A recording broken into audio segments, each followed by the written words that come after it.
Hi, my name is Isabella Palazzolo, and this is topic number 2, Russia's Foreign Policy by Alan C. Lynch. Starting off with the introduction, since about 2003-2004, Russia's relations with the Western world have been steadily deteriorating. A consensus in Washington claims that there can be no progress in the relationship between the U.S. and Russia as long as Putin is president, also including the incident involving Russia's hacking in the 2016 presidential election. The question that remains is that will there be improvement in the relationship between Russia and the West? Let's travel back in history. So post-Soviet President Boris Yeltsin thought that Russia and the United States were natural allies. Post-communist Russia had many foreign policy challenges and needed to find balance. The two ways for this was they needed to be allies with the United States, and they needed to secure its interest along its border regions. However, Russia soon realized that partnership with the West was unlikely and they were not going to give up their interest for regional hegemony. So turning away from liberal idealism came before Putin. Throughout the first Bill Clinton administration, the U.S. continued to back Yeltsin. The Clinton administration helped Yeltsin in the re-election campaign, but although the relationship between Russia and the United States was still rocky after that. The NATO 1999 bombing of Yugoslavia equaled anti-NATO and anti-American reaction in Moscow. This violated every assurance that was given to Russia by the United States leaders about the consequences of NATO expansion. Russia felt that the United States betrayed them domestically. Enter Putin. So Putin became prime minister in 1999 and president on New Year's Day 2000. The two principles shaped Putin's approaches in crisis were: 1. Putin was a witness of the collapse of the Soviet Union, convinced him of the dangers of what he refers to as vacuums of power, and second is his fear of overextension. There are three main issues between Moscow and Washington. The first one is the Ukraine crisis of 2013-2014, culminating in the annexation of Crimea by Russia in March 2014. The second is the Syrian civil war, culminating in direct Russian military intervention in fall 2015. And the third is the collapse of the 29 reset in bilateral relations by the Barack Obama administration, culminating in Russia's interference in the 2016 presidential election. We're going to be getting into details about all three of these throughout the presentation. Starting with Ukraine, prior to the 2016 U.S. presidential election, it was the annexation of Crimea in March 2014 that more than anything drove relations between Moscow and the West to their lowest points. The U.S. had since been training Ukrainian troops on Ukrainian soil. The history of Crimea is that it started 1783 and lasted 1954, where Crimea was under Russian jurisdiction. In 1954, however, Soviet leader Nikita Khrushchev, I know I butchered his name, transferred Crimea from Russian to Ukraine jurisdiction for reasons that are still unknown to this day. Russians had no idea this happened because there was not much publicity about it. Many Russians, including Putin, do not accept that Ukraine should be truly independent of Russia. Putin knows he cannot annex all of Ukraine, so instead he has been trying to leverage Russia's power advantages and its territorial proximity in order to induce Kyiv to accept Moscow's tutelage.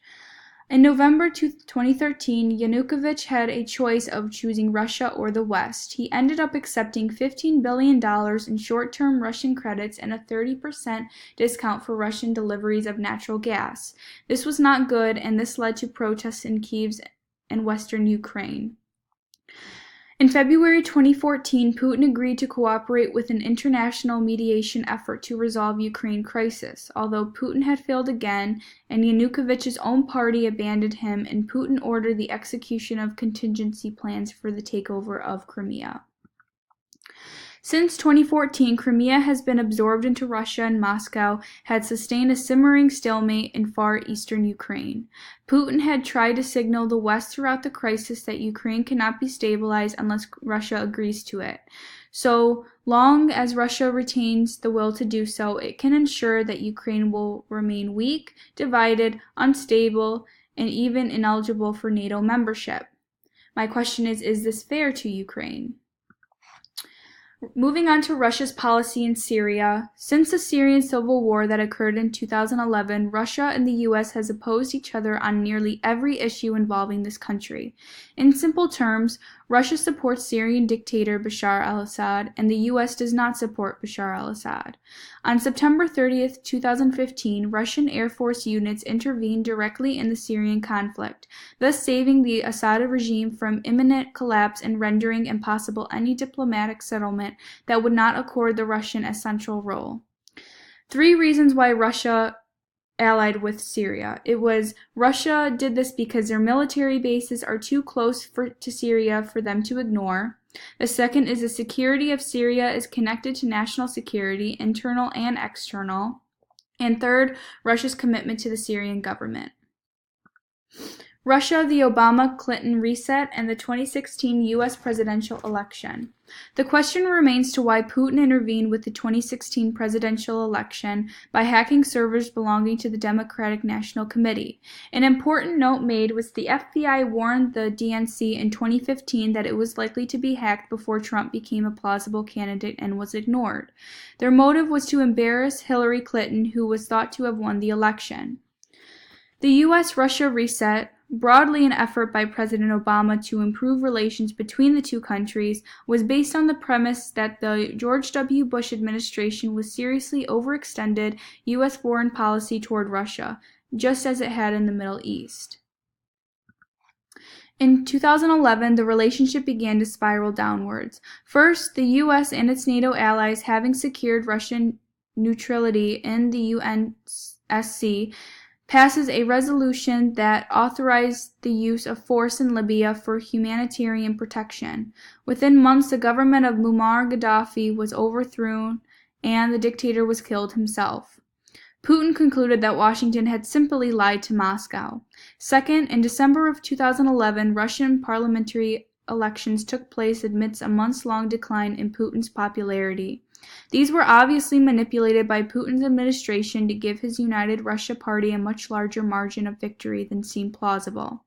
Then U.S. Secretary of State Clinton publicly took the side of the protesters, criticizing the Putin government and Putin himself that clearly angered him, which led to the revenge of Clinton's presidential election. On August 22, 2012, Russia finally entered the World Trade Organization. Ironically, this triggered a further deterioration in the relations with Washington as the U.S. Congress was forced to repeal a Cold War statute tying trade with Moscow to human rights concerns. Congress passed the Magnitsky Act, which sanctioned Russian human rights abusers, and in response, the Russian parliament voted a bill prohibiting the adoption of Russian children by U.S. citizens. I actually have cousins who were adopted from Russia, and I kind of find this a little crossing a red line, kind of, and I don't find this to be necessary at all because it kind of like is upsetting to know that they would go as far as prohibiting U.S. citizens to adopt Russian children for the sake of, not being able to have children or, wanting to give Russian children a better home who need it. So this I kind of thought was overstepping the line in some cases. Continuing on, the denouement of the Ukraine crisis in late 2013-14, as well as Russia's involvement in the 2016 U.S. president election, cannot be separated from the overall decay in the relations between Moscow and Washington since the reset. The Obama administration efforts to reset U.S.-Russia relations failed, and 1 year into the Trump administration's relations between Washington and Moscow remain at a post-Cold War low. The U.S. and Russia need to start listening to each other and meeting common grounds instead of making hasty decisions. So, concluding this, there is no right and wrong side, and we can only hope for peace between the two countries to come together and unite as allies once again.